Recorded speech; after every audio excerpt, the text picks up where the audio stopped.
యెషయా గ్రంథం 41వ అధ్యాయం.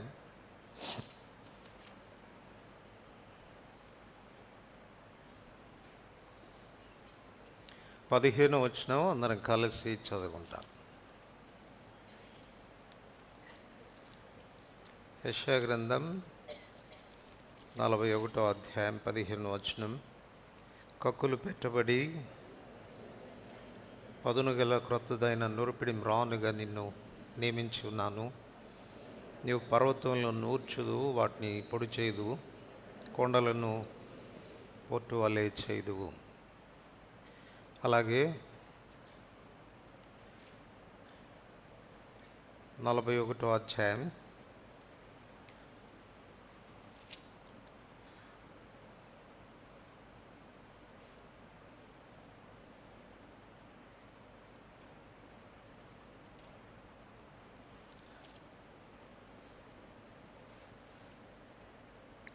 4వ వచనం నుండి 7 వచనాల వరకు 4-5 వచనాలు చదువుకున్నాం కలిసి. ఎవడు దీన్ని ఆలోచించి జరిగించను? ఆది నుండి మానవ వంశములను పిలిచిన వాడైన యెహోవానగు నేనే. నేను మొదటి వాడను, కడపటి వాడను, ఉండువాడను.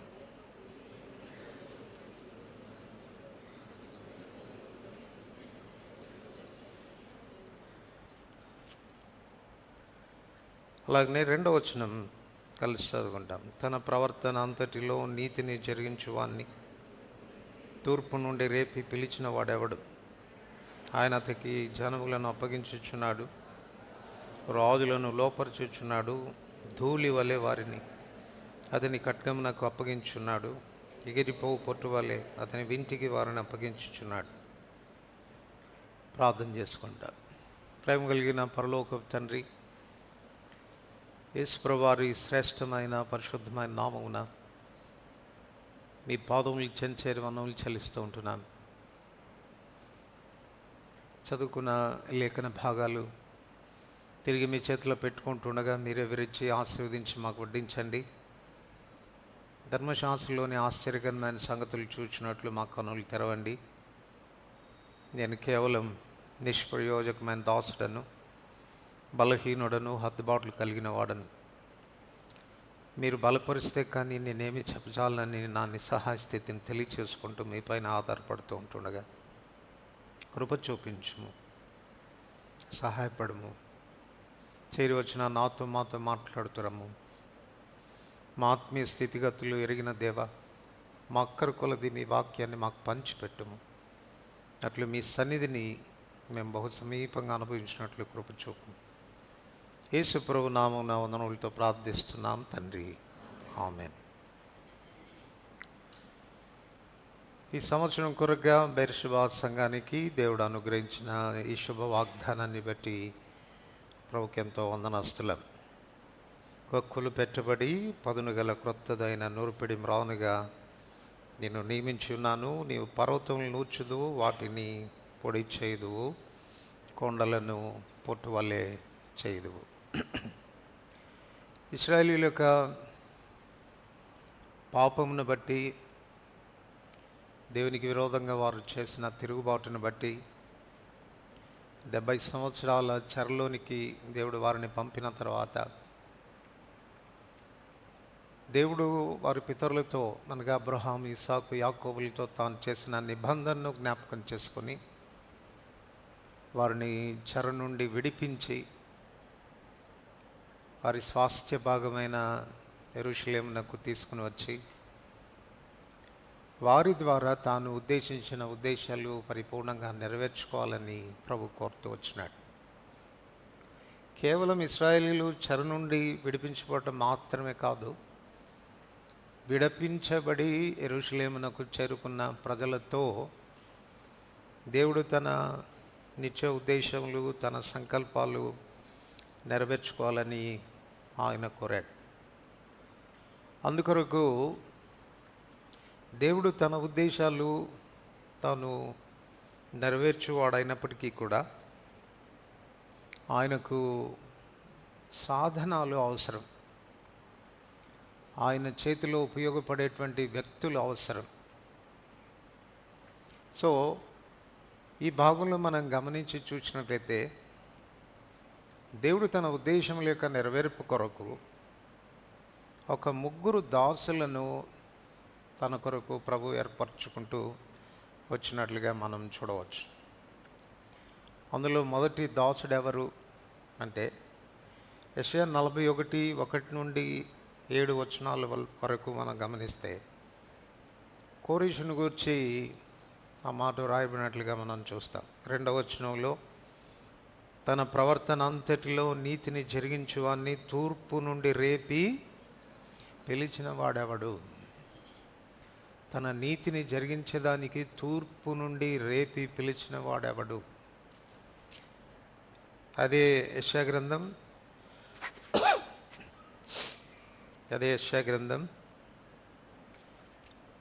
44వ అధ్యాయం 28వ వచనం. యెషయా గ్రంథం 44:28 వచనం. కోరేషుతో, నా మంద కాపరి, నా చిత్తమంతయు నెరవేర్చువాడా అని చెప్పువాడా నేనే. యెరూషలేముతో నువ్వు కట్టబడదు అనియు దేవాలయమునకు పునాది వేయబడిననియు నేను చెప్పుచున్నాను.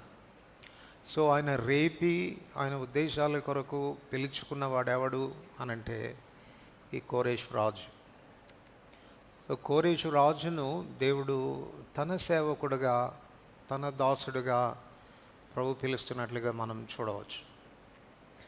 ఆ తర్వాత 41వ అధ్యాయం 8వ వచనం నుండి చివరి వరకు కూడా ఇశ్రాయేలు జనాంగాన్ని దేవుడు తన చేతిలో ఒక సాధనంగా లేక తనకు దాసుడుగా ఉండే నిమిత్తం పిలుస్తూ ఉంటున్నాడు.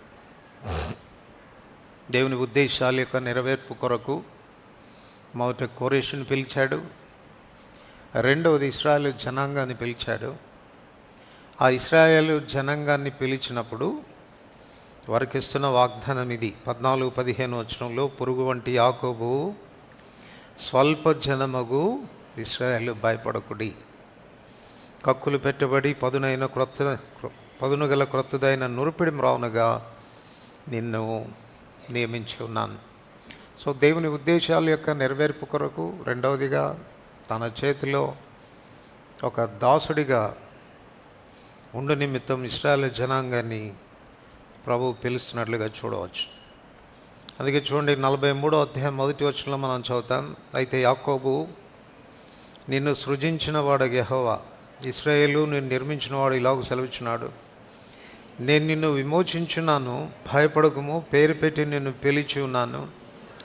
రెండవదిగా ఆయన ఇశ్రాయేలు జనాంగాన్ని పేరు పెట్టి పిలిచాడు, తనకు దాసులుగా ఉండు నిమిత్తం.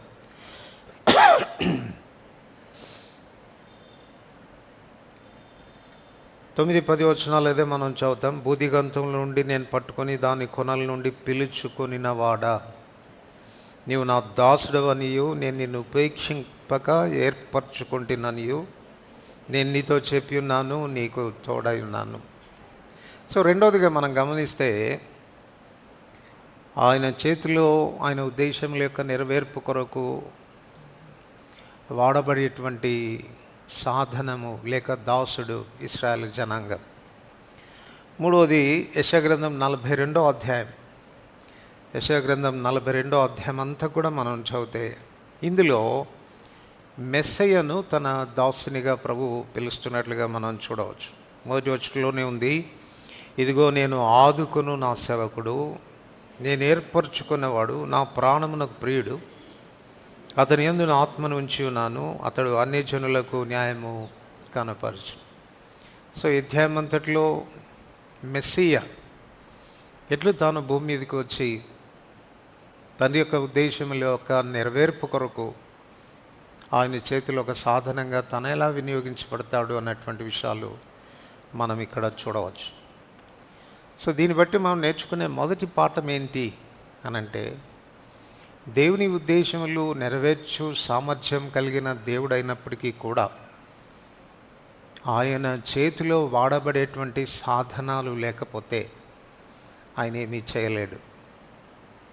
సో చరిత్రలో దేవుని ప్రజల ఎడల దేవుడు కలిగి ఉన్నటువంటి ఉద్దేశాలు నెరవేర్చబడ్డాయి అని అంటే అటు కోరేషు ఇటు ఇశ్రాయేలు జనాంగం వారు సహకరించినటువంటి కారణం చేతనే అది సాధ్యమైంది. భవిష్యత్తులో ఆయన ఉద్దేశముల యొక్క సంపూర్ణ నెరవేర్పు తన కుమారుడైన యేసుక్రీస్తు ప్రభువారు అనగా మెస్సయ్య ద్వారా నెరవేర్చబడబోతుంది అన్న విషయాన్ని మనం నేర్చుకుంటాం. కనుక నెరవేర్చేవాడు దేవుడే, తన చిత్తాన్ని నెరవేర్చేవాడు దేవుడే, కానీ నెరవేర్చబడే దాని కొరకైన సాధనాలు ఆయన చేతిలో అవసరం. కనుక ఇప్పుడు ముగ్గురు చెప్పుకున్నాం మనం. మొదటివాడు కోరేషు, 2 ఇశ్రాయేలు జనాంగం, 3 మెస్సియా. అయితే ఇప్పుడు విషయం ఏంటంటే చూడండి, అందుకే ఇక్కడ క్రింద 45వ అధ్యాయంలో కోరేషుని గురించి రాస్తూ ప్రభు చెప్పిన మాట, కోరేషు నా మంద కాపరి, నా చిత్తమంతయు నెరవేర్చువాడా.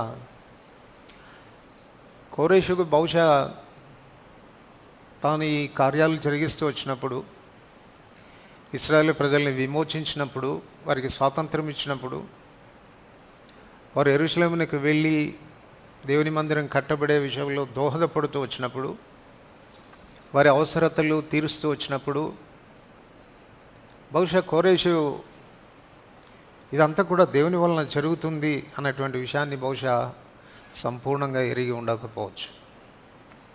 కానీ విషయం ఏంటి అని అంటే, కోరేషును వాడుకున్నవాడెవడు, అదే అంటున్నాడు.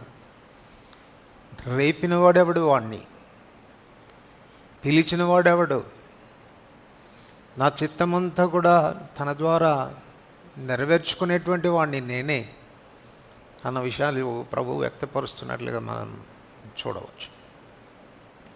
కనుక తన చేతిలో సాధనాలుగా వాడబడ్డం అనేది చాలా ప్రాముఖ్యమైనటువంటి విషయం.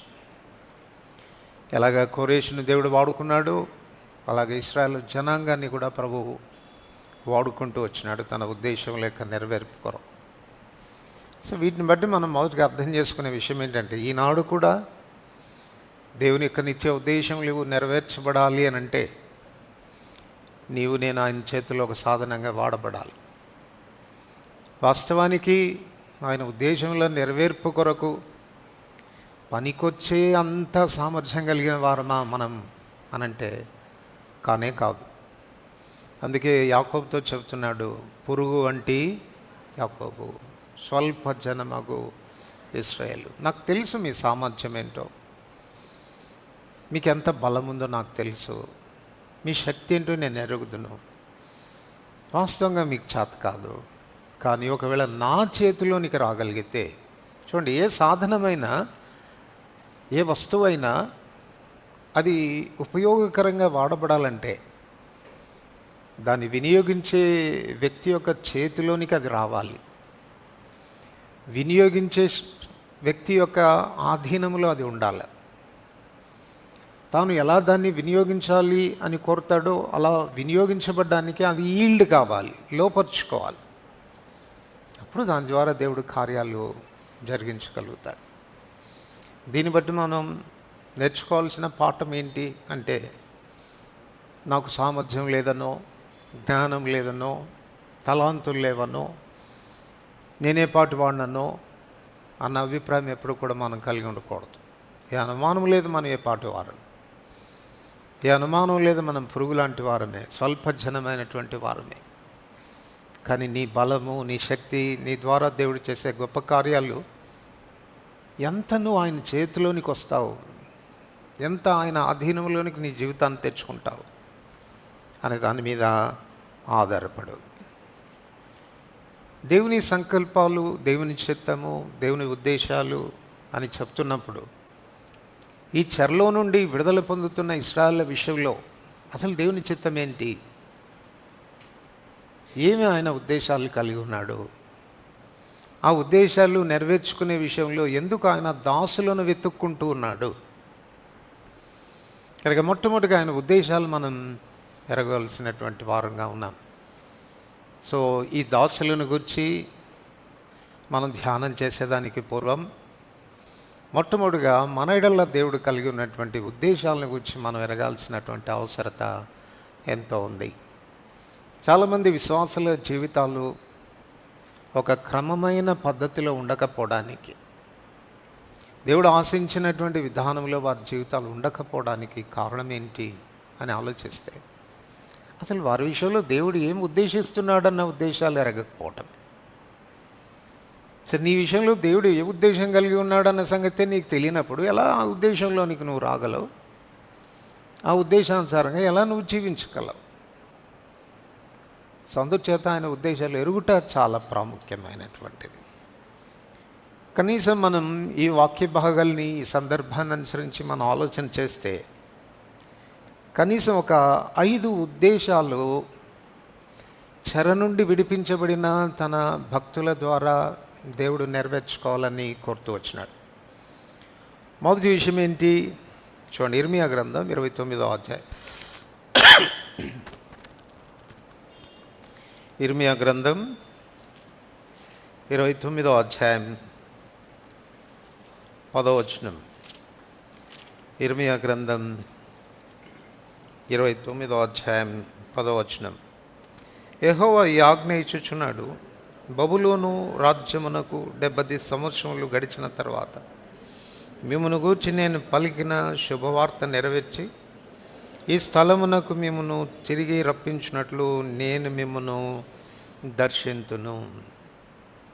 సో ఈ మాటను బట్టి దేవుని యొక్క ఉద్దేశం ఏంటంటే, నేను మరలా మిమ్మును ఈ దేశానికి తిరిగి తీసుకొని వస్తాను, దాని కొరకు నేను మిమ్మును దర్శిస్తాను. చూడండి, అటు బబులోను చెరలో ఉన్న వారిని విడిపించే విషయానికి వచ్చిన, ఐగుప్తు చెరలో ఉన్నటువంటి తన ప్రజలను విడిపించే విషయానికి వచ్చిన, ఎందుకు వారిని విడిపించాడు దేవుడు అనంటే, ఏదో వారి మంచితనం, వారి నీతి, వారి భక్తిని బట్టి కాదు, కానీ దేవుడు వారి పితరులైనటువంటి అబ్రహాం, ఇస్సాకు, యాకోబులతో తాను చేసిన నిబంధనను బట్టి మనం చెప్పుకోవాలి. సో అందుచేతనే నిర్గమకాండం 2వ అధ్యాయం, నిర్గమకాండం 2వ అధ్యాయం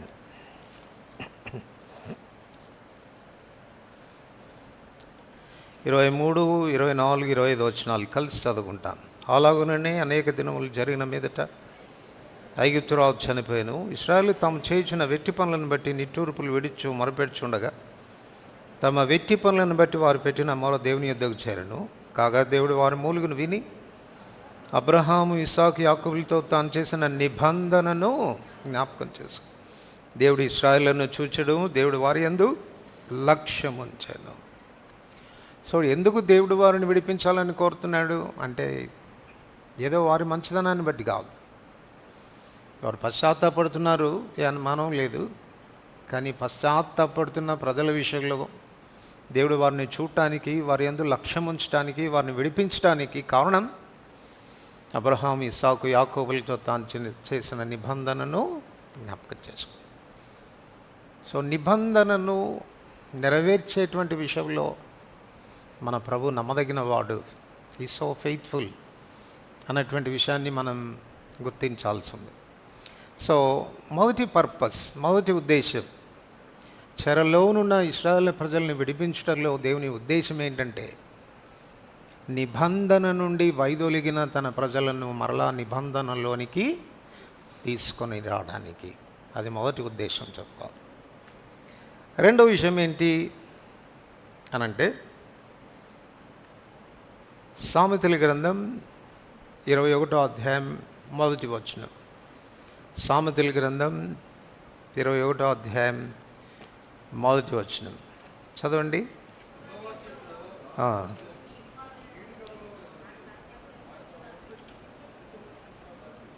యెహోవా చేతిలో రాజుల హృదయాలు నీచి కాలువల వలె ఉన్నాయి, ఆయన తన చిత్త వృత్తి చొప్పున దాన్ని త్రిప్పగలిగిన వాడు. ద్వితీయోపదేశకాండం, క్షమించండి, 2 దినవృత్తాంతములు 36వ అధ్యాయం, 2 దినవృత్తాంతములు 36వ అధ్యాయం 22, 23 వచనాలు.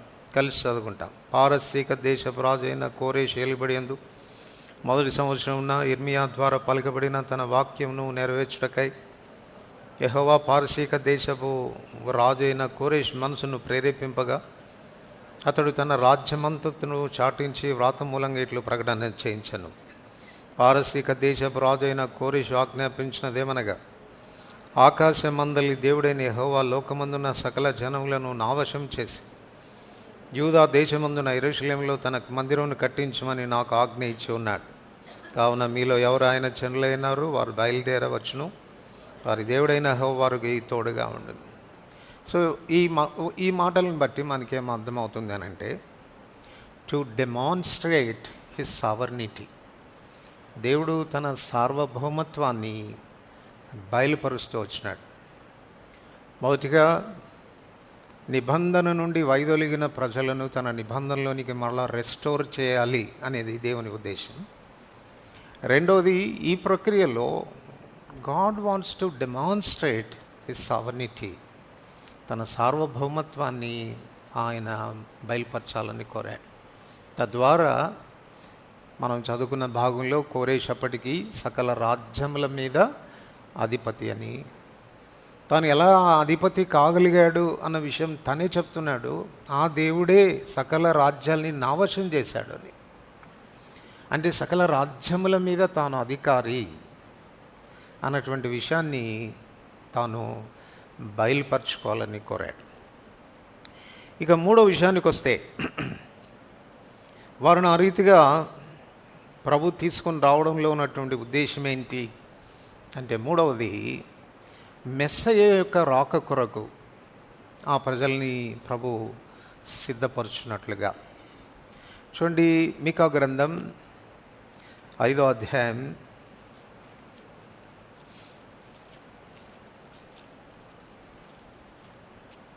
మీకా గ్రంథం 5వ అధ్యాయం 2వ వచనం అందరికి కలిసి చదువుకుంటాం. బెత్లెహేము ఎఫ్రతా, యూదావారి కుటుంబంలోను స్వల్ప గ్రామమైనను నా కొరకు ఇశ్రాయేలీయులను ఏలబోవాడు నీలో నుండి వచ్చును. ఇప్పుడు బెత్లెహేము ఎఫ్రతా, యూదా వారి కుటుంబంలో నీవు స్వల్ప గ్రామమైనను నా కొరకు ఇశ్రాయేలీయులను ఏలబోవాడు నీలో నుండి వచ్చును. ఇశ్రాయేలుని ఏలబోవాడు ఎవరు? ఆయనే మెస్సయ్య. ఇప్పుడు వాళ్ళు ఒక రాజ్యంగా స్థాపించబడకపోతే, వారు ఒక రాజ్యంగా స్థిరపరచబడకపోతే వారిలో నుండి మెస్సయ్య ఏ రీతిగా రాగలుగుతాడు? కనుక మెస్సయ్య వారిలో నుంచి తిరిగి రావాలి అని అంటే ఖచ్చితంగా వారు ఒక రాజ్యంగా స్థాపించబడాల్సినటువంటి అవసరత ఉంది. అందుచేతనే చెరలో నుండి వారిని విడిపించి తిరిగి యెరూషలేమునకు తీసుకుని వచ్చి మరలా వారిని ఒక రాజ్యంగా స్థాపించబడినట్లుగా ప్రభు చేస్తూ ఉన్నాడు. సో ఇప్పుడు ఆయన ఉద్దేశాల్లో మూడో ఉద్దేశం ఏంటి అని అంటే, వారిలో నుండి మెస్సయ్య రావాలి. సో వారిలో నుండి మెస్సయ్య వచ్చినట్లుగా వారిని ఒక రాజ్యంగా స్థాపించినట్లు చెర నుండి వారిని విడిపిస్తున్నాడు అన్నది మూడో అంశంగా మనం చెప్పుకోవచ్చు. తర్వాత మెస్సయ్య వారిలో నుండి రావాలి కనుక ప్రభు చేస్తున్నటువంటి నాలుగో పని ఏంటి అనంటే, వారిని శుద్ధి చేస్తూ ఉన్నాడు. హీఈస్ ప్యూరిఫైయింగ్ దెమ్, వారిని పవిత్రపరుస్తూ ఉన్నాడు. చూడండి, యెషయా గ్రంథం 48వ అధ్యాయం. యెషయా గ్రంథం 48వ అధ్యాయం 9 నుండి 11 వచనాలు. యెషయా గ్రంథం 48వ అధ్యాయం 9 నుండి 11 వచనాలు. నేను నిన్ను నిర్మూలం చేయకుండానట్లు నా నామమును బట్టి నా కోపం మానుకొనుచున్నాను. నా కీర్తి నిమిత్తం నీ విషయంలో నన్ను బిగబట్టుకొనుచున్నాను. నేను నిన్ను పుటం వేసి తిని వెండిని వేసినట్లు కాదు, ఇబ్బంది కొలిమిలో నిన్ను పరీక్షించి తిని నా నిమిత్తమే అలాగూ చేసేదను. నా నామము అపవిత్రపరచబడిన ఇలా నా మహిమ ఎవరికి నేను ఇచ్చువాడను కాదు. సో ఇశ్రాయేలు ప్రజల్ని వారిలో నుండి మెస్సయ్య రావాల్సిన అవసరత ఉంది కనుక ప్రభు వారిని యెరూషలేమునకు తీసుకుని వచ్చిన తర్వాత యెరూషలేముకి తీసుకొని రాకపూర్వం చెరలో ఉన్నప్పుడు కూడాను దేవుడు ఏం చేశాడంటే వారిని ప్యూరిఫై చేయడం ప్రారంభించాడు. వారిని అందుకే అంటున్నాడు, నేను నిన్ను పుటము వేసి తిని వెండిని వేసినట్లు కాదు, ఇబ్బంది కొలిమిలో నిన్ను పరీక్షించి తిని. సో దేవుని ఉద్దేశం వాళ్ళని ప్యూరిఫై చేయడం. కొలిమిలోనికి వెళ్ళిన బంగారం ఏ రీతిగా అది శుద్ధిపరచబడుతుందో ఆ రీతిగా వారిని ఆయా శ్రమల గుండా చెరగుండా ప్రభు వారిని తీసుకుని వెళ్ళి వారిని ప్రభు శుద్ధి చేశాడు. మరింత శుద్ధిపరిచేటువంటి ప్రక్రియలో ప్రభు వారిని ఉంచినట్లుగా మనం చూడవచ్చు. ఇక చివరి ఉద్దేశం, ఆ రీతిగా వారిని చెర నుండి తిరిగి తీసుకుని వచ్చి తన ఉద్దేశాల యొక్క నెరవేర్పు కొరకు వారిని వాడుకున్న తర్వాత చివరి ఉద్దేశం ఏంటి అనంటే 126వ కీర్తన 3వ వచనం. కీర్తనలు 126 3వ వచనం. అందరు కలిసి చదువుతాం. 126వ కీర్తన 3వ వచనం. యెహోవా మన కొరకు గొప్ప కార్యములు చేసి ఉన్నాడు, మనము సంతోషభరితులమైతిమి. 2వ వచనంలో కూడా చివరి భాగంలో యెహోవా వీరి కొరకు గొప్ప కార్యములు చేసినని అన్యజనులు.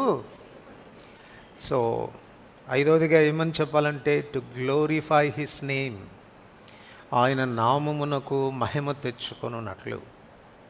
అందువల్లనే చెరలో ఉండి వారు విడుదల పొందిన తర్వాత అన్యజనులు సైతం ఏమని చెప్పారంట, యెహోవా వీరి కొరకు గొప్ప కార్యాలు చేశాడు అని దే టెస్టిఫైడ్. అన్యజనులు సాక్ష్యం ఇచ్చినారు. తద్వారా యెహోవా యొక్క మహాత్యాన్ని, యెహోవా యొక్క గొప్పతనాన్ని వారు కొనియాడుతున్నట్లుగా, మహిమపరుస్తున్నట్లుగా మనకు కనపడుతుంది.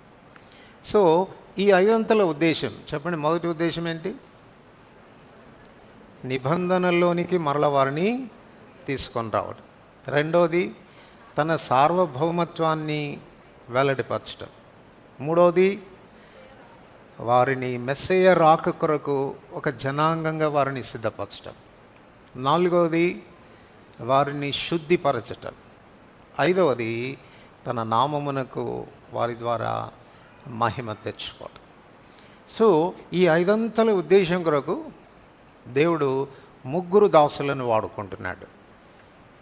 ఆయన పర్పస్, ఆయన ఉద్దేశాల యొక్క నెరవేర్పు కొరకు ఈ 3 దాసులను వాడుకుంటున్నాడు. ఆ 3 దాసులు ఎవరు చెప్పండి? కొరేషు, ఇశ్రాయేల్ జనాంగం, మెస్సియా. ఈ 3ని ప్రభు వాడుకుంటున్నాడు.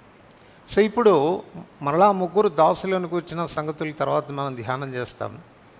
ఆయన ఉద్దేశాల్లో మొదటి దాన్ని గురించి ఈ దినం ఆలోచన చేద్దాం. ఆయన ఉద్దేశాల్లో మొదటిది ఏంటి? ఆయన నిబంధన నుండి తొలగిపోయిన ప్రజలను మరలా దేవుడు తన నిబంధనలోనికి తీసుకొని రావడం. అసలు నిబంధన అనగా ఏంటి? ఏం నిబంధన చేశాడు ఇశ్రాయేల్ ప్రజలతో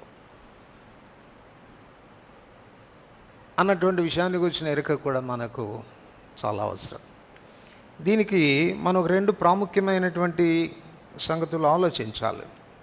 చూడండి, మొట్టమొదటిగా వారి పితరుడైన అబ్రహాంతో దేవుడు చేసినటువంటి నిబంధనలోనికి వెళ్తే ఆదికాండం 15వ అధ్యాయం. ఆదికాండం 15వ అధ్యాయం 17వ వచనం నుండి 21వ వచనాలు కలిసి చదువుకుంటాం. 17 to 21. మరియు ప్రొద్దుగుంకి కటిక చీకటి పడినప్పుడు రాజు చిన్న పొయ్యు అగ్ని జ్వాలయును కనపడి ఆ ఖండముల మధ్య నడిచిపోయారు. ఆ దినమందే యెహోవా ఐగుప్తు నది మొదలుకొని గొప్ప నది అయిన యూఫ్రటీస్ నది వరకు ఈ దేశమును, అనగా కెనీయులను, కనిజ్జీలను, కద్మోనీయులను, హిత్తీయులను, పెరిజ్జీయులను, రెఫాయిలను, అమోరియలను, కనానీయులను, గిర్గాషీషులను, యెబూసీయులను నీ సంతానంకిచ్చున్నానని అబ్రహాంతో చెప్పి 19వ వచనం చివరి భాగంలో నది వరకు ఈ దేశమును. సో దేవుడు వారితో చేసినటువంటి నిబంధనలో వారికి ఇస్తాను అని చెప్పినటువంటి మొదటి విషయం ఏంటంటే వారికి దేశాన్ని ఇస్తానని చెప్పాడు. వారికి దేశాన్ని ఇస్తానని చెప్పాడు. తర్వాత నిర్గమకాండం 3వ అధ్యాయం క్షమించండి. ఆ, ఆదికాండం 12వ అధ్యాయం. ఆదికాండం 12వ అధ్యాయం మొదటి 3 వచనాలు కలిసి చదువుకుంటాం. యెహోవా, నీవు లేచి నీ దేశం నుండి, నీ బంధువుల యొద్ద నుండి, నీ తండ్రి ఇంటి నుండి బయలుదేరి నేను నీకు చూపించు దేశమునకు వెళ్ళుము. నిన్ను గొప్ప జనముగా చేసి నిన్ను ఆశీర్వదించి నీ నామమును గొప్ప చేయుదును. నీవు ఆశీర్వాదముగా. సో అబ్రహాంతో చేసినటువంటి నిబంధనలో ఇక్కడ 3 సంగతులు కూడా మరలా ప్రస్ఫుటంగా వ్రాయబడ్డాయి. ఒకటి, నేను చూపించు దేశమునకు వెళ్ళము అంటే దాని అర్థం ఏంటంటే నేను నీకు ఒక దేశాన్ని ఇవ్వబోతూ ఉన్నాను. 2వ వచనంలో మనం గమనిస్తే నిన్ను గొప్ప జనముగా చేసి, నిన్ను గొప్ప జనముగా చేసి. సో దేవుని యొక్క నిబంధనలో 2వ నిబంధన, అబ్రహాంతో చేసిన నిబంధన ఏంటంటే I will make the great nation. నేను నిన్ను గొప్ప జనంగా చేస్తాను అన్నాడు. 3వది తనతో చేసినటువంటి నిబంధనలో 2వ వచనం చివరి భాగం నుండి 3 వచనాల్లో ఉంది. నువ్వు ఆశీర్వాదంగా ఉందువు, నిన్ను ఆశీర్వదించు వారిని ఆశీర్వదించదను, నిన్ను దూషించు వారిని శపించదను, భూమి యొక్క సమస్త వంశములు నీయందు ఆశీర్వదింపబడునని అబ్రహాంతో అనగా, I will bless the and make the a blessing to all nations.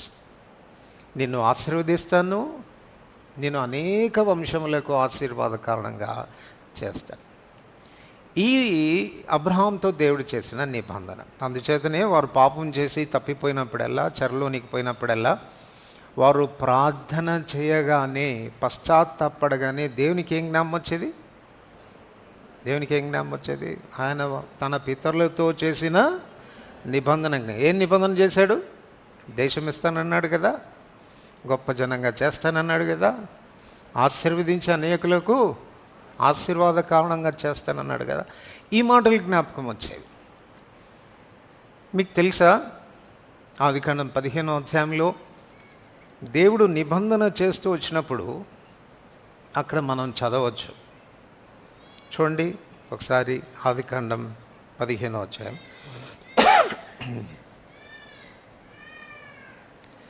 8వ వచనం నుండి, అతడు ప్రభు అయిన యెహోవా, నేను దీన్ని స్వతంత్రించుకునేదనని నాకెట్లు తెలియననగా, ఆయన 3 ఏళ్ల పెయ్యను, 3 ఏళ్ల మేకను, 3 ఏళ్ల పొట్టేలును, ఒక తెల్ల గువ్వను, ఒక పావుర పిల్లను నా ఇద్దరికి తెమ్మని అతనితో చెప్పాను. అతడు అవన్నీ తీసుకొని వాటిని నడుమకు ఖండించి దేని ఖండమును దాని ఖండమునకు ఎదురుగా ఉంచను. పక్షులను అతడు ఖండింపలేదు. గద్దలు ఆ కలయబరముల మీద వ్రాలినప్పుడు అబ్రహాం వాటిని తోలివేశాను. ప్రొద్దుగుంక పోయినప్పుడు అబ్రహామునకు గాఢ నిద్ర పట్టెను.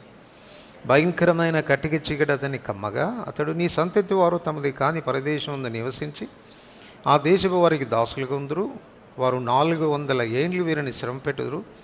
వీరు ఎవరికి దాసులవుదురో ఆ జనమునకు నేనే తీర్పు తీర్చి తర్వాత వారిని మిక్కిలి ఆశతో బయలుదేరి వచ్చేదను. నువ్వు క్షేమంగా నీ పితరుల యొద్దకు పోయేదవు, మంచి వృద్ధాప్యమందు పాతి పెట్టబడేదవు. అమోరీల అక్రమం ఇంకా సంపూర్ణం కాలేదు కనుక నీ 4వ తరం వారు ఇక్కడికి మరలా వచ్చేదని నిశ్చయంగా తెలుసుకోమని అబ్రహాంతో నిబంధన చేసుకునేటువంటి పద్ధతి ఉంది అక్కడ. పశువులను ఖండించి దేని కళేబరాన్ని దాని కళేబరానికి ఎదురుగా పెట్టి, అంటే ఖండించినప్పుడు వచ్చినటువంటి ఆ రక్తం, ఆ మధ్య రక్తం అనేది ప్రోక్షించబడుతుంది. ఇప్పుడు నిబంధన చేసుకునేటువంటి 2 వ్యక్తులు ఆ రక్తం గుండా దాటి వెళ్తూ చేసుకోవాలి. దాని అర్థం ఏంటి అని అంటే, ఇదిగో మనం చేసుకుంటున్నటువంటి నిబంధన ఒకవేళ మనలో ఎవరు మీరినా, ఈ పశువులు ఎలాగ ఖండించబడ్డాయో అలాగ మనం కూడా ఖండించబడతాం అని దాని అర్థం. ఇప్పుడు ఆశ్చర్యకరమైన విషయం ఏంటంటే, అబ్రహాంతో నిబంధన చేయాల్సి వచ్చినప్పుడు అబ్రహాం నడిచి వెళ్ళలేదు అక్కడ. అందుకే దేవుడు ఏం చేశాడంటే అబ్రహాముకు గాఢ నిద్ర కలగజేశాడు, కానీ దేవుడే నడిచిపోయాడు. ఇప్పుడు అబ్రహాము నిబంధన మీరినా ఏం కాదు, ఆ శిక్షకు పాత్రుడు కాడు. కానీ ఒకవేళ ప్రభు మీరితే ప్రభు ఒకవేళ మీరేడంటే ఆయన నడిచిపోయాడు కదా, ఖండముల మధ్య నడిచిపోయాడు కదా. ప్రభు మీరితే ఆ శిక్ష తాను అనుభవించాల్సి వస్తుంది. కానీ మన దేవుడు మీరే దేవుడు కాదు, శిక్ష అనుభవించే దేవుడు అంతకన్నా కాదు. అందుచేతనే వారిని జ్ఞాపకం చేసుకోవాల్సి వచ్చినప్పుడు అంతా కూడా, వారిని సమకూర్చే విషయంలో జ్ఞాపకం చేసుకోవాల్సి వచ్చినప్పుడంతా కూడా ఆ నిబంధనను జ్ఞాపకం చేసుకునేవాడు. నేను వీళ్ళతో నిబంధన చేశాను కదా, వీరి పితరుడైన అబ్రహాంతో, ఇస్సాకుతో, యాకోబుతో నిబంధన చేశాను కదా అని ఆ నిబంధనను జ్ఞాపకం చేసుకొని వాళ్ళని కనికరించిన వాడు తిరిగి వాళ్ళని రెస్టోర్ చేసి ఆ 3 విషయాలు చెప్పండి. నాకు తెలుసు మర్చిపోతారండి.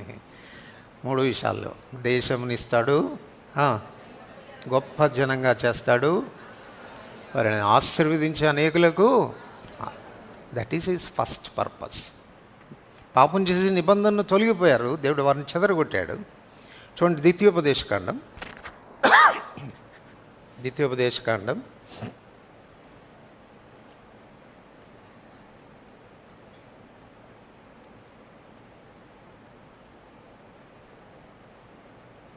28వ అధ్యాయం, ద్వితీయోపదేశకాండం 28వ అధ్యాయం 36, 37 వచనాలు చదవండి ఎవరైనా. 36.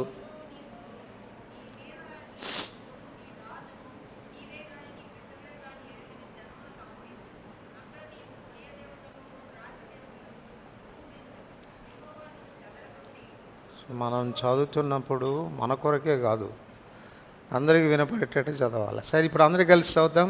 28, 36, 37 వచనాలు చదవండి.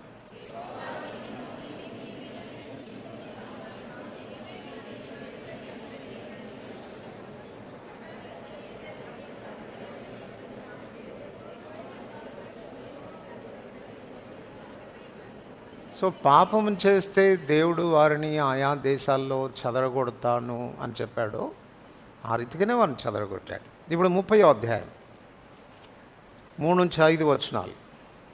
30వ అధ్యాయం 3 నుంచి 5 వచనాలు కలిసి చదువుకుంటాను.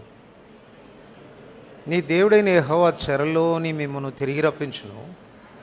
ఆయన మిమ్మను కరుణించి నీ దేవుడైన యెహోవా ఏ ప్రజల్లోనికి మిమ్మను చెదరగొట్టెను వారిలో నుండి తాను మిమ్మను సమకూర్చి రప్పించును.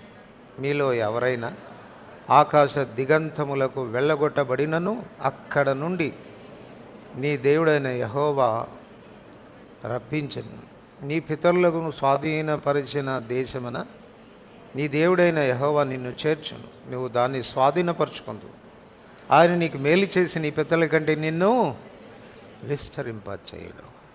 సో పాపం చేస్తేనేమో చెదరగొడతా అని చెప్పాడు. ఒకవేళ తమ తప్పిదాన్ని సరి చేసుకొని పశ్చాత్తాపడితే ఏ దేశాల్లో ఎంత దూరం, ఆకాశ దిగంతముల వరకు కూడా ఒకవేళ నువ్వు వెళ్ళిపోయిన అక్కడి నుంచి కూడా నేను నిన్ను సమకూరుస్తాను అని ప్రభు చెప్పాడు. సో ఇది ఎప్పుడు కూడా ప్రభు తన నిబంధనను జ్ఞాపకం చేసుకొని ఇశ్రాయేలు ప్రజల్ని బబులోను చెరలో నుండి ఆ విధానంలో తాను విడిపించి వారికి స్వాస్థ్యంగా ఇస్తానని చెప్పినటువంటి దేశాన్ని వారికి అనుగ్రహించినట్లు మనం చూడగలుగుతాం. సో మొదటిది దేశం అని చెప్పుకోవాలి. దేశంలోనికి వారిని తీసుకొని రావడం.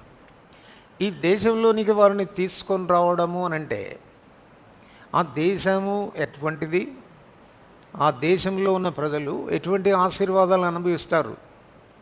ఏదో ఊరికే ఒక ఊరికి వచ్చేసాం, లేక మన సొంత గ్రామానికి వచ్చాం, మన సొంత దేశానికి వచ్చాం అన్నది కాదు. ఒకవేళ ఆ దేశంలోనికి వస్తే ఆ దేశంలో ప్రజలు ఏం అనుభవిస్తారు అందులో అన్నది ప్రాముఖ్యమైనది. ద్వితీయోపదేశకాండం 8వ అధ్యాయం, ద్వితీయోపదేశకాండం 8వ అధ్యాయం 7 నుండి 10 వచనాలు కలిసి చదువుకుంటాను. 7 నుండి 10 వచనాలు. నీ దేవుడైన యెహోవా నిన్ను మంచి దేశంలో ప్రవేశపెట్టును. అది నీటి వాగులను, లోయల్లో నుండి, కొండల్లో పారు ఊటలను, గాథ జలములు గల దేశం. అది గోధుమలు, యవలు, ద్రాక్ష చెట్లు, అంజూరపు చెట్లు, దానిమ్మ పండ్లను గల దేశం. ఒలివ నూనెయు తేనె గల దేశం. కరువు అనుకొనకుండా నీవు ఆహారం తిను దేశం. అందులో నీకు ఏ లోపం ఉండదు. అది ఇనుపరాళ్ళు గల దేశం. దాని కొండల్లో నువ్వు రాగి త్రవ్వి తీయవచ్చును. నీవు తిని తృప్తి పొంది నీ దేవుడైన యెహోవా నీకు ఇచ్చిన మంచి దేశమును బట్టి ఆయనను చెప్పండి. మొట్టమొదటిగా ఈ దేశంలో ఉన్న ప్రాముఖ్యమైన విషయం ఏంటి? ఇందులో సమృద్ధి ఉంటుంది, అబండెన్స్. వాళ్ళు తినడానికి, వాళ్ళు త్రాగడానికి, వాళ్ళు తృప్తిగా ఉండేదానికి అవసరమైనవన్నీ కూడా దేవుడు అందులో ఉంచాడు. అందుకే ప్రభు ఏమంటున్నాడు? నీవు తిని తృప్తి పొంది నీ కొరకు వింత కార్యములు చేసిన నీ దేవుడని యెహోవాను స్తుతించాలి. సో ఒక మాటలో చెప్పుకోవాలంటే ఈ దేశం ఇచ్చేటువంటి మొదటి విషయం ఏంటంటే ఇట్ గివ్స్ కంటెంట్ లైఫ్. సంతృప్తితో కూడిన జీవితాన్ని ప్రసాదిస్తుంది. ఇశ్రాయేలు ప్రజలు ఆ దేశంలో నివసించినప్పుడు కరువు అనుకొనకుండా మాకు ఈ ల్యాక్ ఉంది, మాకు ఈ కొరత ఉంది, మాకు ఈ అక్కర ఉంది, మాకు ఈ అవసరత ఉంది అని చెప్పకుండానట్లుగా కంటెంట్గా సంతృప్తితో వాళ్ళు బ్రతికేదానికి అవసరమైన సరఫరా దేశంలో ఉన్నట్టుగా మనం చూడవచ్చు. తర్వాత రెండవది మనం గమనిస్తే ఆ దేశాన్ని గురించి మనం ఆలోచించినప్పుడు అదే వచనంలో క్రింది భాగంలో ఉంది చూడండి, 9వ వచనం అందరు కలిసి చదువుతాం. కరువు అనుకొనకుండా నువ్వు ఆహారం తిను దేశం, అందులో నీకు ఏ లోపం ఉండదు. అది ఇనపరాళ్ళు గల దేశం, దాని కొండల్లో నువ్వు రాగి త్రవ్వి తీయవచ్చు. ఇనుము రాగి సమృద్ధిగా ఉన్నటువంటి దేశం. అది దేని గురించి మాట్లాడుతుంది?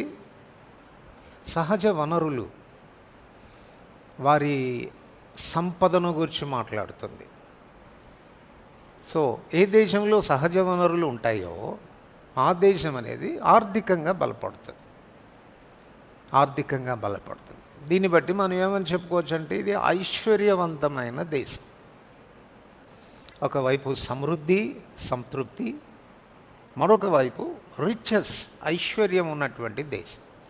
అంచేత ఆ దేశంలో బ్రతుకుతున్న వాడెవడు కూడా ఎట్లుండకూడదు? దరిద్రుడుగా ఉండకూడదు. So he should be A man of riches, ఐశ్వర్యం కలిగినటువంటి వ్యక్తిగా ఉండాలి అనేది చెప్తుంది. తర్వాత మూడవది అదే అధ్యాయంలో మనం గమనిస్తే 7వ వచనం అందరు కలిసి చదువుతాం. నీ దేవుడైన యెహోవా నిన్ను మంచి దేశంలో ప్రవేశపెట్టును, అది నీటి వాగులను లోయల్లో నుండి కొండల్లో నుండి పారు ఊటలను అగాధ జలములు గల దేశం. So there is a plenty of water, అగాధ జలములు గల దేశం. ఎక్కడ జలం ఉంటుందో అక్కడేముంటుంది? జీవం ఉంటుంది, సమృద్ధి. ఇప్పుడు చెప్పండి, ఈ దేశంలో 3 అనుభవించవచ్చు మనం. మొదటిది తృప్తి అనుభవించవచ్చు, రెండవది ఐశ్వర్యాన్ని అనుభవించవచ్చు, మూడవది జీవాన్ని అనుభవించవచ్చు.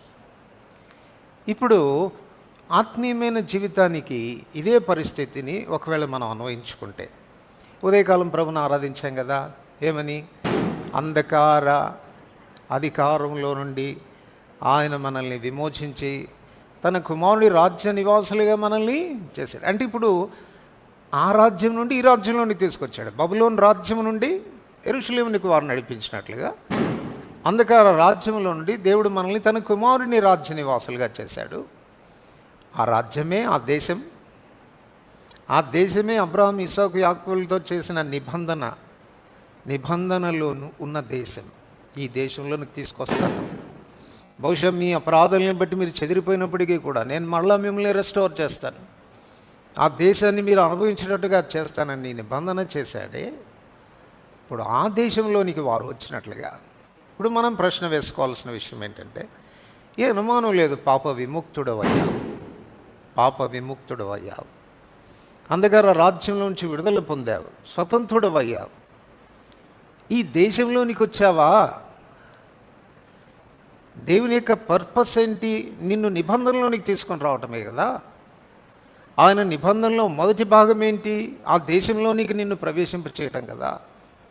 ఈ దేశమును నేను నీకు ఇస్తా ఉన్నాను. అబ్రాహాము అన్నాడు, అట్లా నువ్వు ఇస్తావన్న దానికి రుజువు ఏంటి అని అంటేనే నిబంధన చేశాడు. నిబంధన చేసి ఇప్పుడే దొరకదు కానీ నీ ప్రజలు 400 ఏండ్లు ఐగుప్తు చెరలోనికి వెళ్తారు, ఆ తర్వాత మరలా నేను వారిని తీసుకుని వచ్చి ఈ దేశంలో స్థిరపరుస్తాను అని వాగ్దానం చేశాడు. అలాగనే వారు యెరూషలేమునకు రాగలిగారు. ఆ దేశం యొక్క తృప్తిని, ఆ దేశం యొక్క ఐశ్వర్యాన్ని, ఆ దేశం యొక్క జీవాన్ని వారు సమృద్ధిగా అనుభవించారు. ఇప్పుడు ఆత్మీయమైనటువంటి జీవితంతో మనం పోల్చుకుంటే మనం ఈ దేశంలో ఉన్నామా? దేశంలో ఉంటే మొదటిగా మనకు కావాల్సింది ఏంటి? తృప్తి కావాలి కదా. దేని నుంచి తృప్తి కలుగుతుంది? అది కరువు అనుకోనకుండా నువ్వు తిని తృప్తి పొందేటువంటి దేశం అని చెప్పాడు. అక్కడ దానిమ్మ పండ్లు ఉంటాయి, ద్రాక్ష పళ్ళు ఉంటాయి, అంజూరపు చెట్లు, అంజూరపు ఫలాలు ఉన్నాయి. సో కరువు అనుకోకుండా తినేటువంటి దేశం అది, ఆహారం సమృద్ధిగా దొరికేటువంటి దేశం. అందుకే నిర్గమ 3వ అధ్యాయంలో ప్రభు వారిని విడిపించుటకు నేను దిగి వచ్చి ఉన్నాను అని చెప్పినప్పుడు తాను చెప్పిన ఒక మాట ఏంటంటే, పాలు తేనెలు ప్రవహించు దేశము అని చెప్పాడు. దాన్ని పాలు తేనెలు ఆహారాన్ని గురించే మాట్లాడుతున్నాయి. మరలా పాలు బాల్యస్థితిలో ఉన్న వారికి, తేనె ఎదిగినటువంటి వారికి అవసరమైన ఆహారాన్ని గురించి మాట్లాడుతుంది. సో ఇప్పుడు ఈ పాలు తేనెలు ప్రవహించేటువంటి దేశానికి వచ్చిన తర్వాత పాలు తాగుతున్నామా? తేనె అనుభవించగలుగుతున్నామా అన్నది అవసరమైనటువంటి విషయం.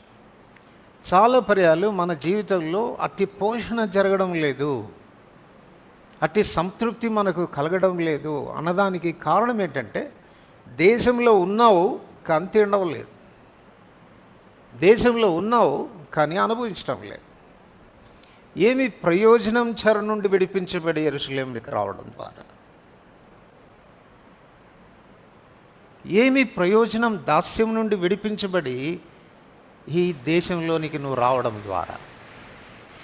నువ్వు ఎప్పుడైతే దాన్ని అనుభవించలేకపోతే, ఆ సంతృప్తితో కూడిన జీవితాన్ని అనుభవించలేకపోతే, నువ్వు నిజంగా ఆ దేశంలో ఉన్నావని, ఆయన నిబంధనలోనికి తిరిగి నువ్వు రాగలిగావు అన్నటువంటి విషయం ఎలా రుజువవుతుంది? అది ఆలోచించుకోవాల్సినటువంటి విషయం.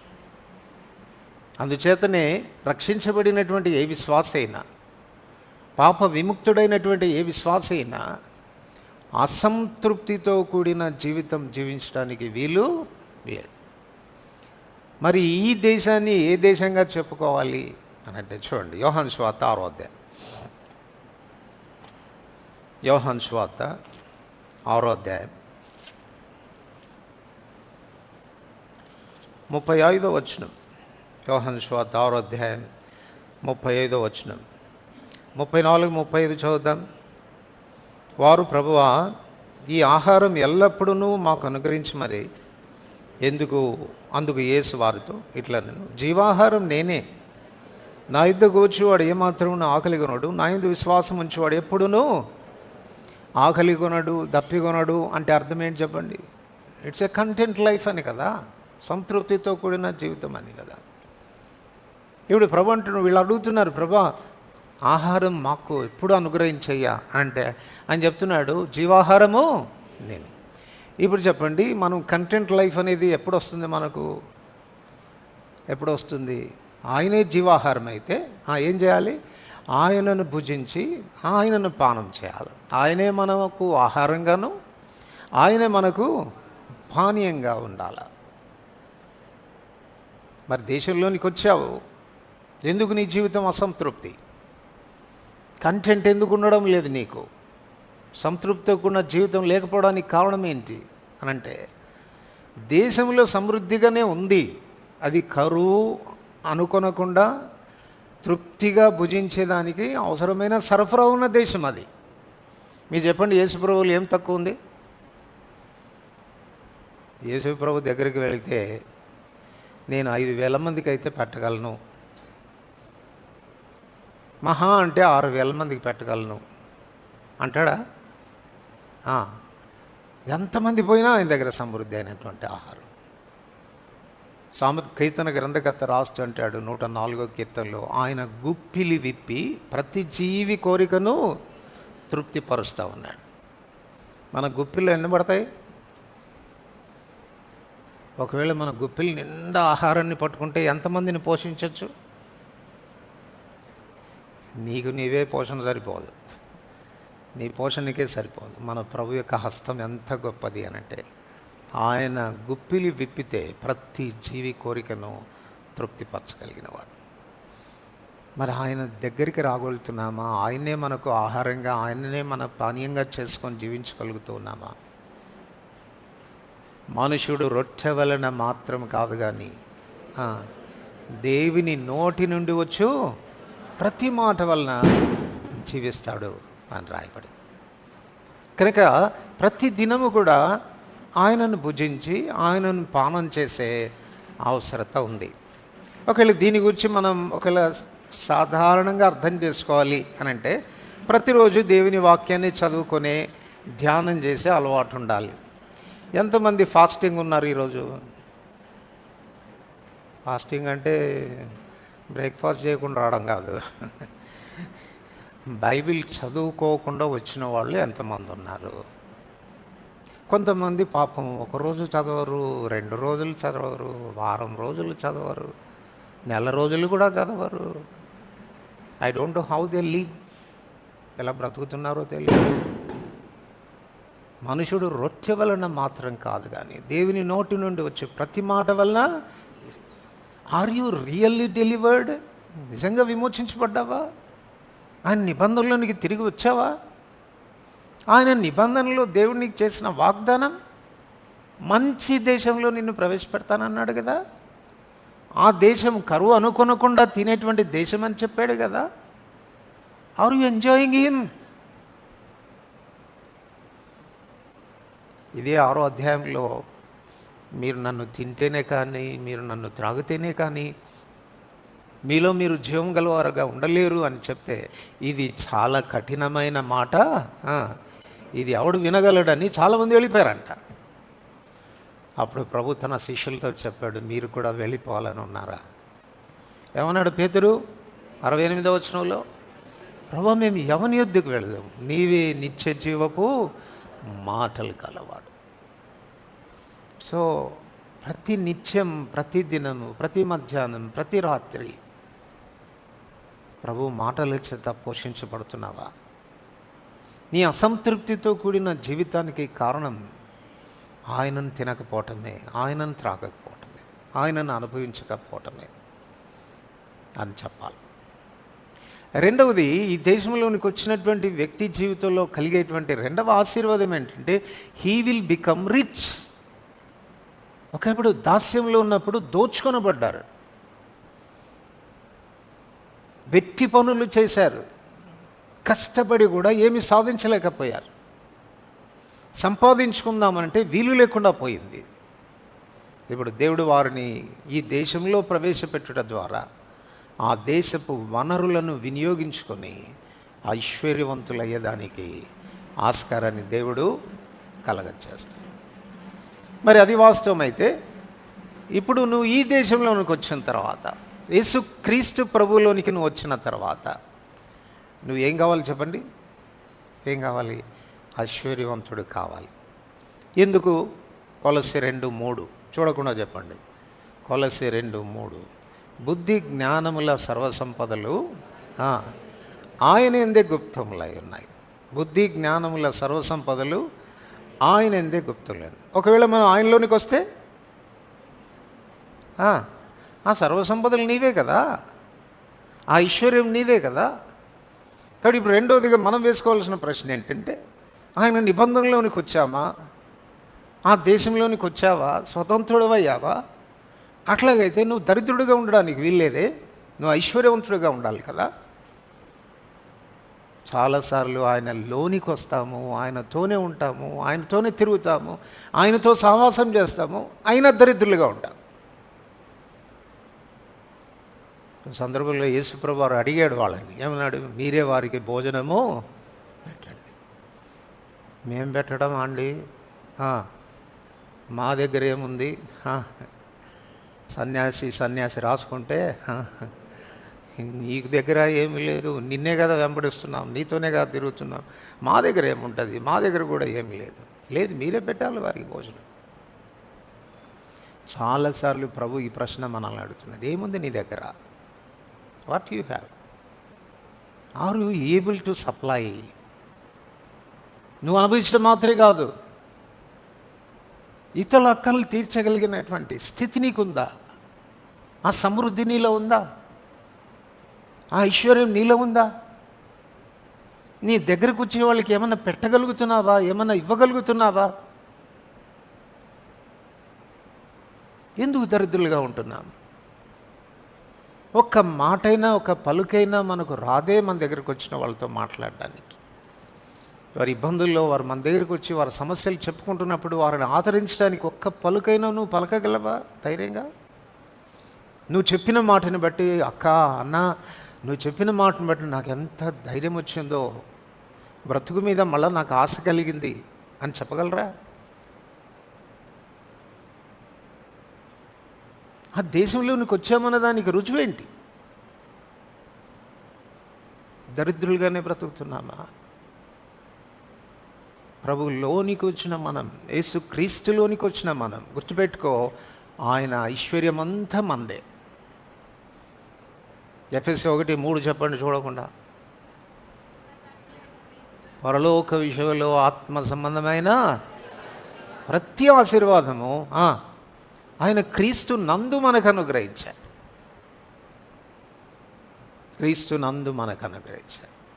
So Christ is the store room of God's blessings. దేవుని యొక్క ఆశీర్వాదాల గిడ్డంగి మన రక్షకుడైన యేసుప్రభువు. స్టోర్ నిండా ఉంది, కానీ మనం దరిద్రులమే.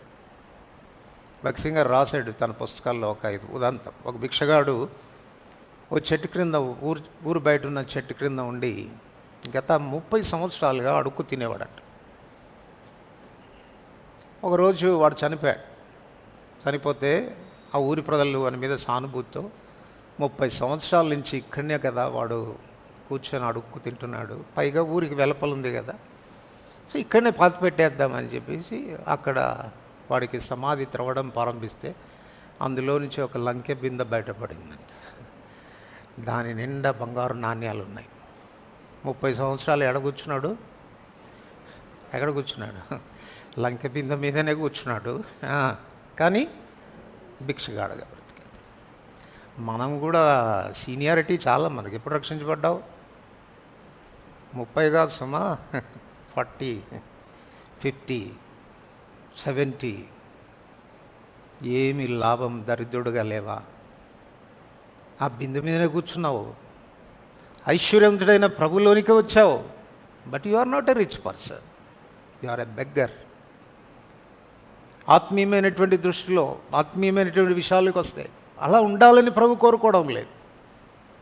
ఒకప్పుడు మన పాపాన్ని బట్టి ఐశ్వర్యవంతమైన స్థితిలో ఉన్న మనల్ని ఆయన దరిద్రులుగా చేశాడు, చెదరగొట్టాడు, అన్యుల రాజుల చేతికి అప్పగించాడు, మనం దోచుకొనబడేటట్టుగా చేశాడు.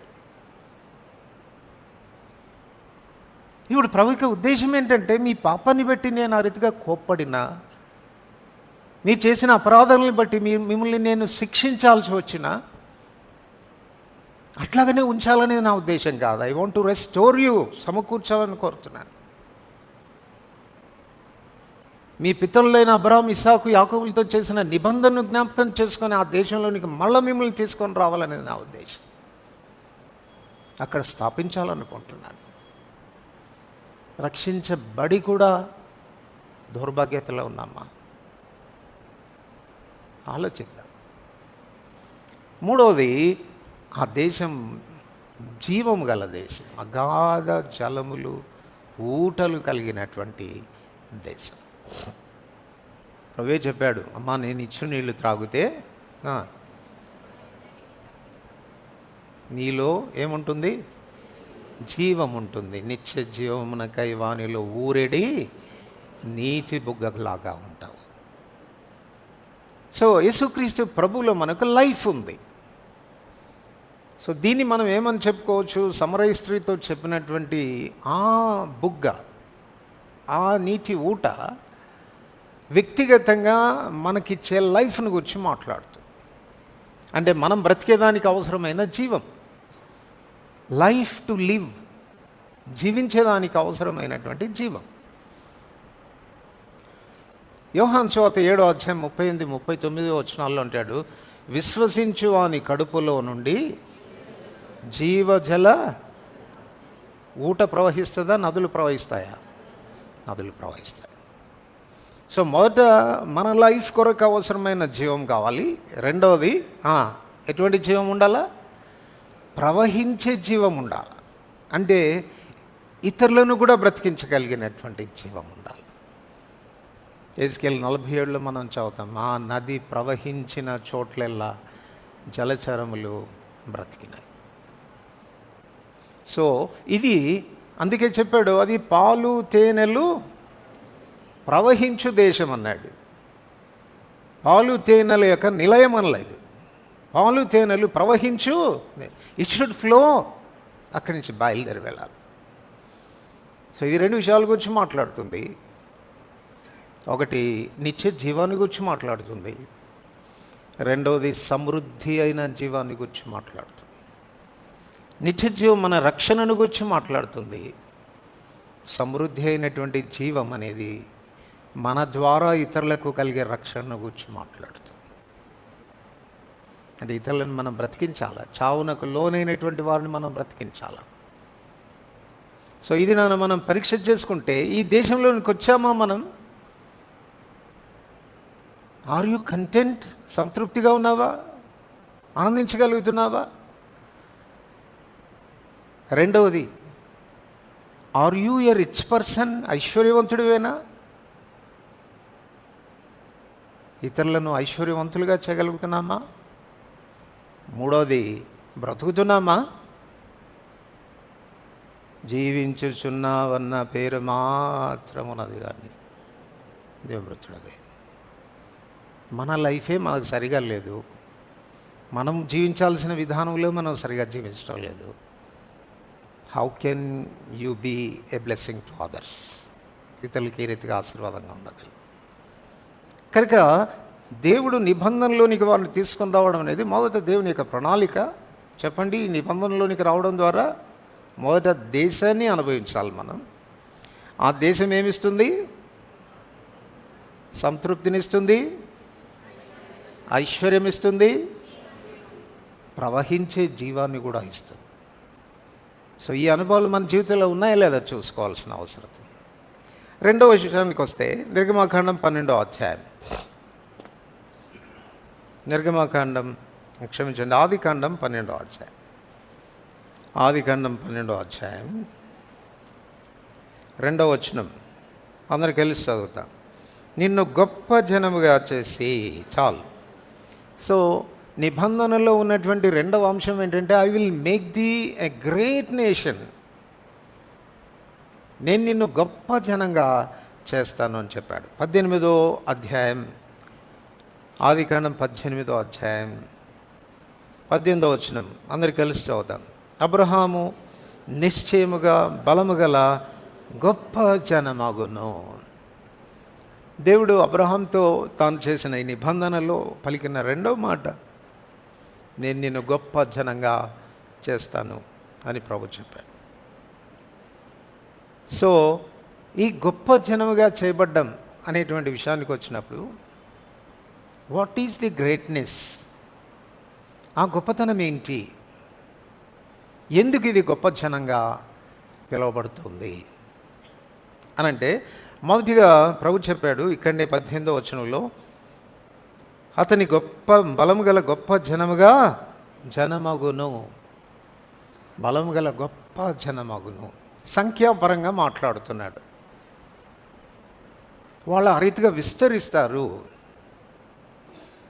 అందుకే కదా మనం ఆదికాండం 15వ అధ్యాయం 5-6 వచనాలు మార్లు చదువుతాను. ఆదికాండం 15:5-6. మరియు ఆయన వెలుపలికి అతన్ని తీసుకుని వచ్చి, నీవు చదవండి, ఆకాశం వైపు తేరి చూచి నక్షత్రం లెక్కించుటకు నీ చేతనైతే లెక్కించమని చెప్పి, నీ సంతానం అలాగవునని చెప్పాను. అది యెహోవా నమ్మెను, ఆయన అది అతనికి నీతిగా ఎంచెను. So I will make the great nation, గొప్ప జనంగా చేస్తాను నేను. అది ప్రభు చెప్తున్నటువంటి మాట. ఎంత గొప్ప జనంగా అవుతారంట? ఆకాశ నక్షత్రాల్ని లెక్కించడానికి వీలైతే ఈనాడు నీ సంతానాన్ని కూడా లెక్కించేదానికి వీలు అవుతుంది అన్నాడు. మీరు చెప్పండి, ఇది నెరవేర్చబడింది అంటారా? ఇది నెరవేర్చబడింది అంటారా? ఇశ్రాయేలీయుల యొక్క జనసంఖ్య ఎంత ప్రస్తుతం? వారి జనసంఖ్య ఎంత? కోటి లోపే. మరి ప్రభు ఏం చెప్పాడు? ఇప్పుడు చెప్పండి, వాళ్ళని లెక్కించవచ్చా, లెక్కించలేమా? లెక్కించవచ్చు. మరి దేవుని వాక్యం తప్పందమ్మా? చదవండి, గలతీయులకు రాసిన పత్రిక 3వ అధ్యాయం. గలతీయులకు రాసిన పత్రిక 3వ అధ్యాయం 16వ వచనం అందరికీ కలిసి చదువుదాం. అబ్రహామునకు అతని సంతానమునకును వాగ్దానములు చేయబడను. ఆయన అనేకులను గూర్చి అన్నట్టు నీ సంతానములకును అని చెప్పక, ఒకని గూర్చి అన్నట్టే నీ సంతానమునకును అనెను. ఆ సంతానము, ఇప్పుడు చెప్పండి, అబ్రహాం యొక్క సంతానం ఎవరు? క్రీస్తు. క్రీస్తు యొక్క సంతానం ఎవరు? ఆయన ఎందుకు విశ్వాసం ఉంచిన విశ్వాసులు. చదవండి, క్రిందికి వస్తే చెప్పాడు 29వ వచనం, మీరు క్రీస్తు సంబంధులైతే ఆ పక్షమందు అబ్రహాం యొక్క సంతానమై ఉండి వాగ్దాన ప్రకారము. ఇప్పుడు చెప్పండి, ఎవరు ఆయన సంతానం? ఆత్మ సంబంధులైనటువంటి వారే ఆయన సంతానం. ఇప్పుడు ఆత్మ సంబంధులైన వారు ఎక్కడెక్కడ ఉన్నారు? ఎక్కడెక్కడ ఉన్నారు? బహుశా ఇండియాలో మైనారిటీ కావచ్చు మనం, కానీ ప్రపంచమంతటిలో కూడా ఆయన నామాన్ని ఎరిగినటువంటి ప్రజలు, క్రీస్తునందు విశ్వాసం ఉంచినటువంటి ప్రజలు ఉన్నారు. అందుచేతనే వాళ్ళు లెక్క పెట్టలేము మనం. You cannot count it. దేవుడు చెప్పిన మాట నెరవేర్చబడుతుంది. ఆయన నిబంధనను నెరవేర్చడంలో నమ్మకమైన వాడు. I will make the great nation అని చెప్పినటువంటి దేవుడు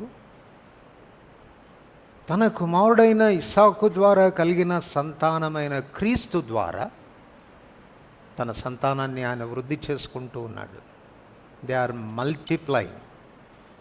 నిర్గమ 1వ అధ్యాయంలో మనం చూస్తాం కదా, చెరలోనికి వెళ్ళినప్పుడు వాళ్ళ సంఖ్య ఎంత చెప్తారా?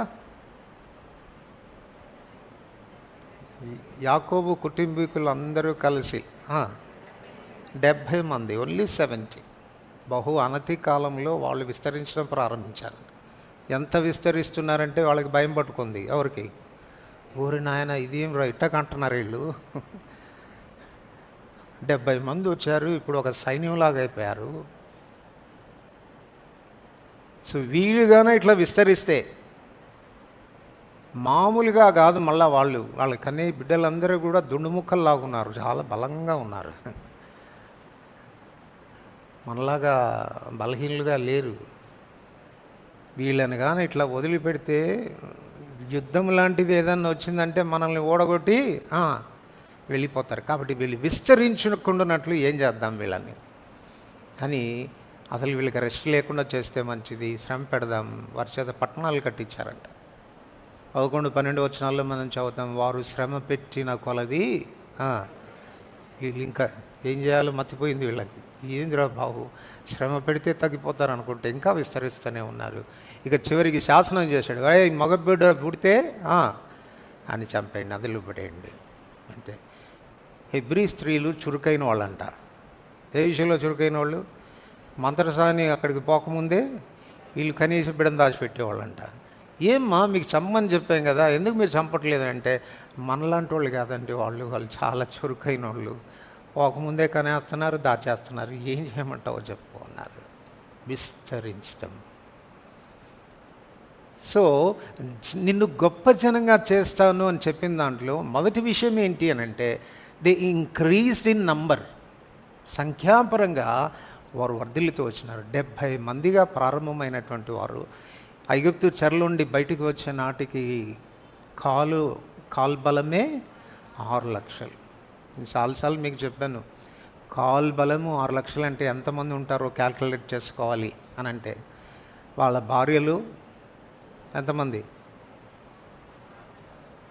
మనలాగా ఒకళ్ళు కాదు, వాళ్ళకి భార్యలు ఒక్కొక్కడికి 2-3 భార్యలు, మళ్ళీ ఉపపత్నులు ఉండేవాళ్ళు.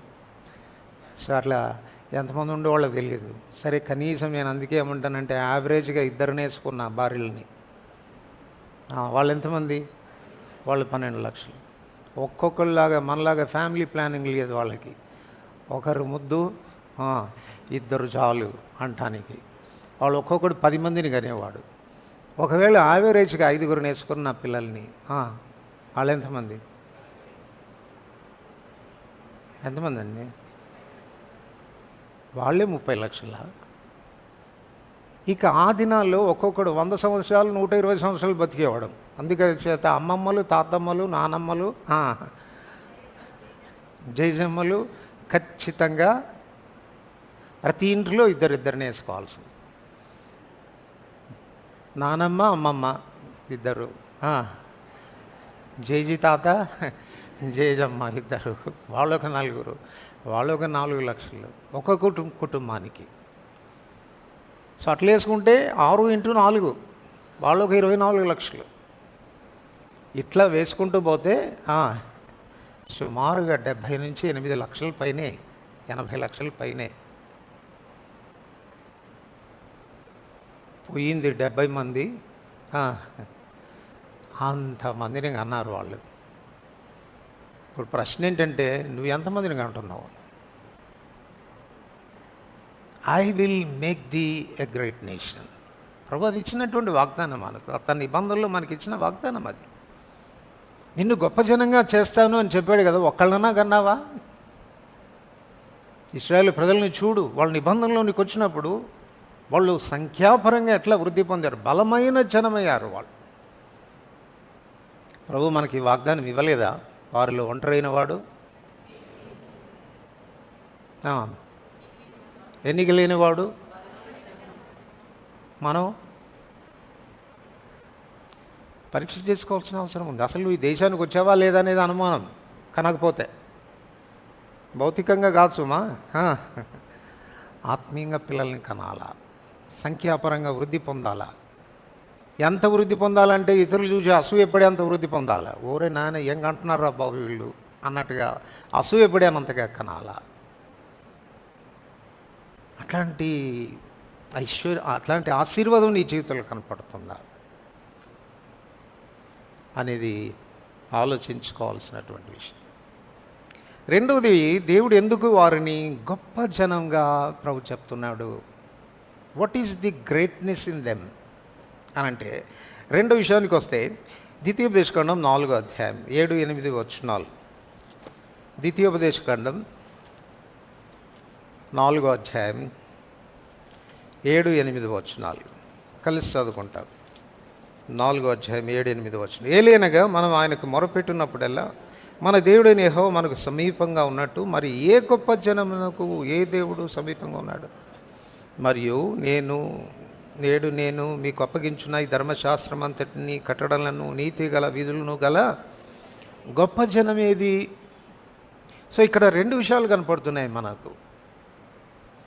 సో వాళ్ళలో ఉన్నటువంటి గొప్పతనం ఏంటి అనంటే, వాళ్ళ దేవుడు వారికి మొరపెట్టినప్పుడల్లా కూడా సమీపంగా ఉంటాడట. ఏం జ్యోతమ్మ నిద్ర వస్తుందా? లేపండి పక్కన. నిద్ర వచ్చేవాళ్ళని కొంచెం పొడుస్తూ ఉండాలి అప్పుడప్పుడు. అలసటనో బడలికనో కొంచెం ఆకలి వచ్చి కూడా నిద్ర వస్తుంది. బహుశా తినకుండా వచ్చారో ఏమో తెలియదు. ప్రభు సన్నిధికి వచ్చినప్పుడు మెలకుగా ఉండాలి. నిద్రపోతే ప్రసంగికులు కూడా నిద్ర వస్తుంది. ఇట్స్ ఏ కంటేజియస్ కదా. అందుకే డ్రైవింగ్ చేసేటప్పుడు పక్కన నిద్రపోయే వాళ్ళని కూర్చోబెట్టుకోకూడదు. వాళ్ళు నిద్రపోయారంటే డ్రైవర్కి నిద్ర వస్తుంది, పోతారు ఇద్దరు. కనుక నిద్రపోయే వాళ్ళు చాలా నష్టం తెస్తారు. కొంచెం మెలకుగా ఉండండి, జాగ్రత్తతో ఉండండి, దేవుని వాక్యం జాగ్రత్తగా వినండి. పోనీ నువ్వు చెప్పే ప్రసంగం మరి జోలపాటలాగా ఉందంటే చెప్పండి, ఆపేస్తాను. సో సంఖ్యాపరంగా వాళ్ళల్లో గొప్పతనం కనపడింది. Because they are so small. కొద్దివారే బహు అనతి కాలంలో విస్తరించినారు. రెండో విషయం ఏంటి వాళ్ళలో ఉన్న గొప్పతనం అని అంటే, వాళ్ళ దేవుడు పిలిచినప్పుడంతా ఇదిగో ఇక్కడ ఉన్నాను అంటాడు. వాళ్ళ దేవుడు అంత సమీపంగా ఉంటాడు. మా దేవుళ్ళు చాలామంది ఉన్నారు కానీ ఎంతమందికి మొరపెట్టినా ఒక్కడు మాట వింటలేదు. అరే ఏంట్రా నీ బాధ అని అడగటం లేదు. సమీపంగా వచ్చేవాడు ఒక్కడు కూడా లేకుండా పోయినాడు. వీళ్ళ దేవుడు ఏందిరా బాబు, పిలిస్తే ఇదిగో ఇక్కడ ఉన్నానంటాడే. అది వాళ్ళలో ఉన్న గొప్పతనం. ఇప్పుడు మన గొప్పతనాన్ని మనం పరీక్షించుకోవాలంటే ఏం చెప్పాలి చెప్పండి? నేను పిలిచినప్పుడల్లా నా దేవుడు పలుకుతాడు, నాతోనే ఉంటాడు. బిడ్డ ఏం కావాలి నీకు అని అడుగుతాడు. ఊరికే ఏం కావాలి నీకు అనిగే దేవుడే కాదు, అడిగిందల్లా ఇచ్చేవాడు. అడిగిందల్లా ఇచ్చడమే కాదు, అడుగు అటన్నిటికంటే ఊహించేవాడు అన్నిటికంటే గొప్పగా చేయగలిగినటువంటి వాడు. ఇట్లాంటి దేవుడు ఎక్కడ ఉన్నాడు? ఇంత గొప్ప దేవుడు. ఇట్లాంటి గొప్ప దేవుణ్ణి దేవుడుగా కలిగి ఉన్న గొప్ప జనం ఎక్కడ ఉంది? So we are great people because our Lord is always with us. ఎప్పుడు మనతో కూడా ఉండేవాడు.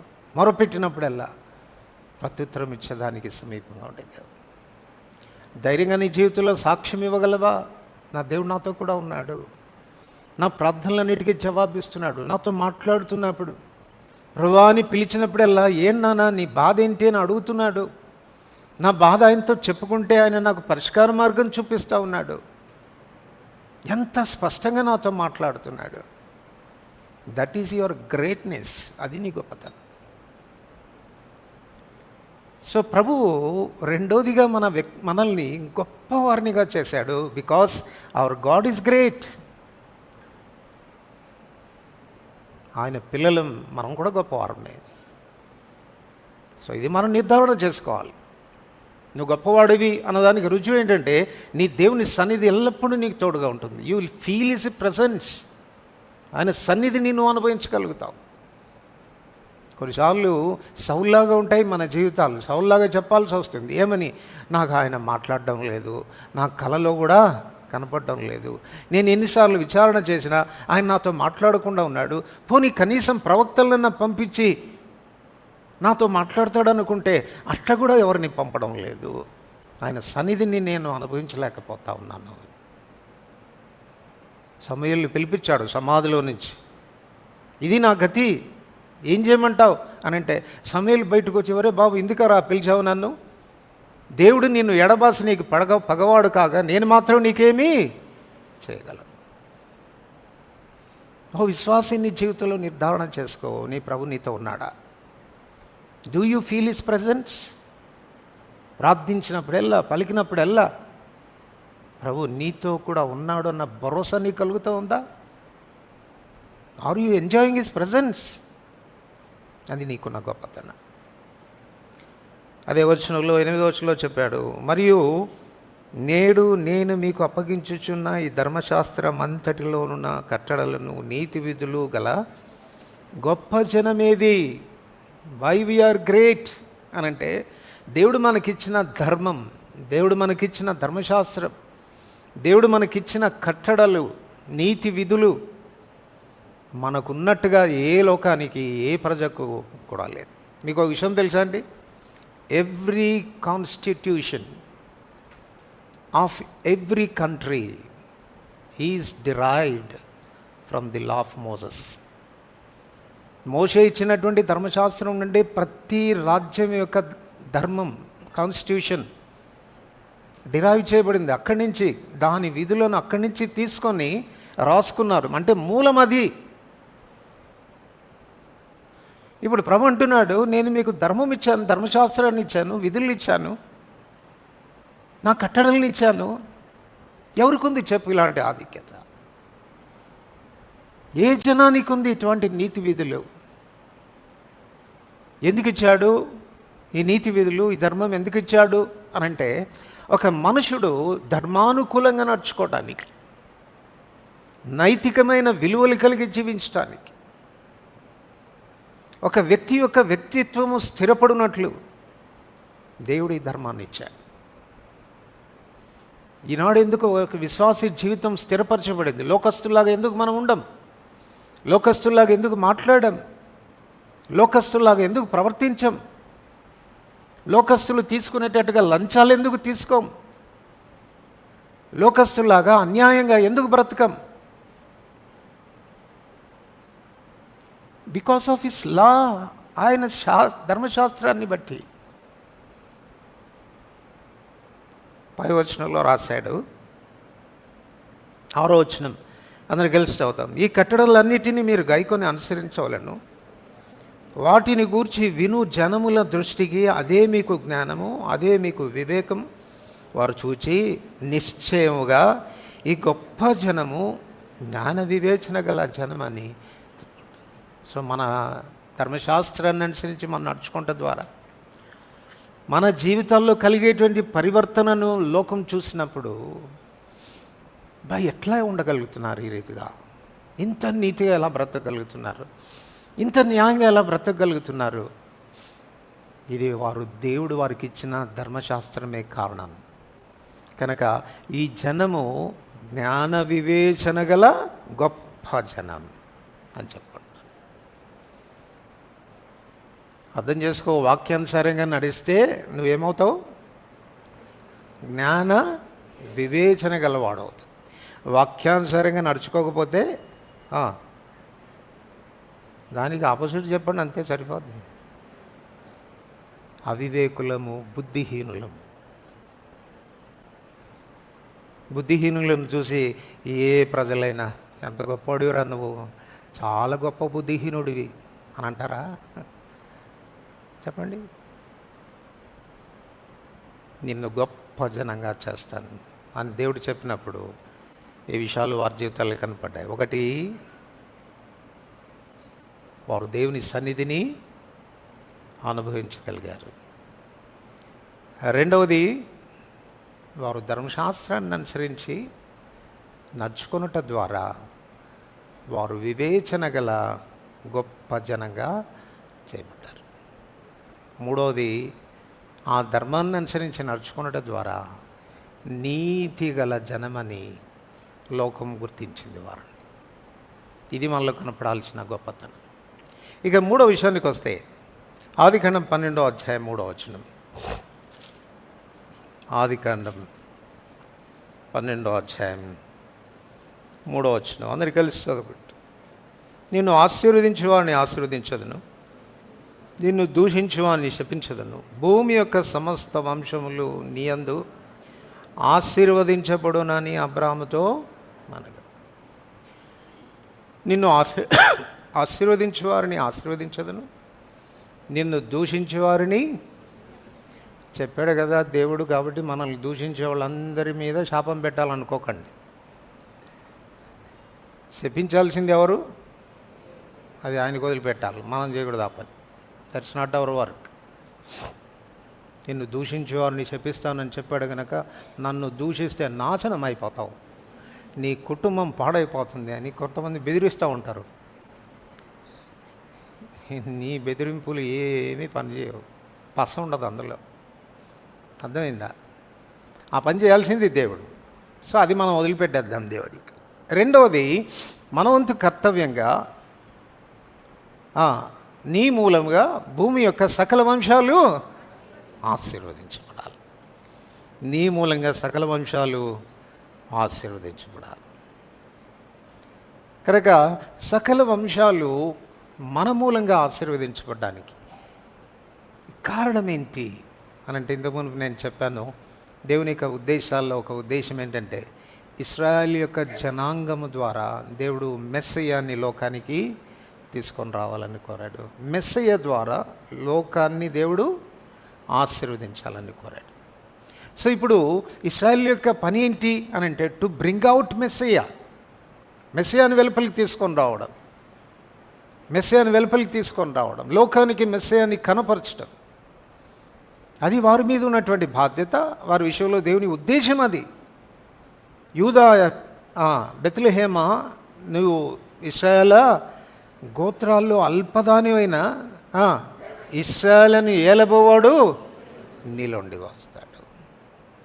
సో ఈనాడు యూదులు ఎందుకు ప్రపంచానికి ఆశీర్వాదమయ్యారు అనంటే వారు మెస్సియాను తీసుకొని రాగలిగారు. ఇంకో విషయం చెప్పాలనంటే ప్రస్తుతము కూడా యూదుల ఆశీర్వాదమే ప్రపంచానికి. రోమిలికి రాసిన పత్రిక 11వ అధ్యాయం. రోమిలికి రాసిన పత్రిక 11వ అధ్యాయం.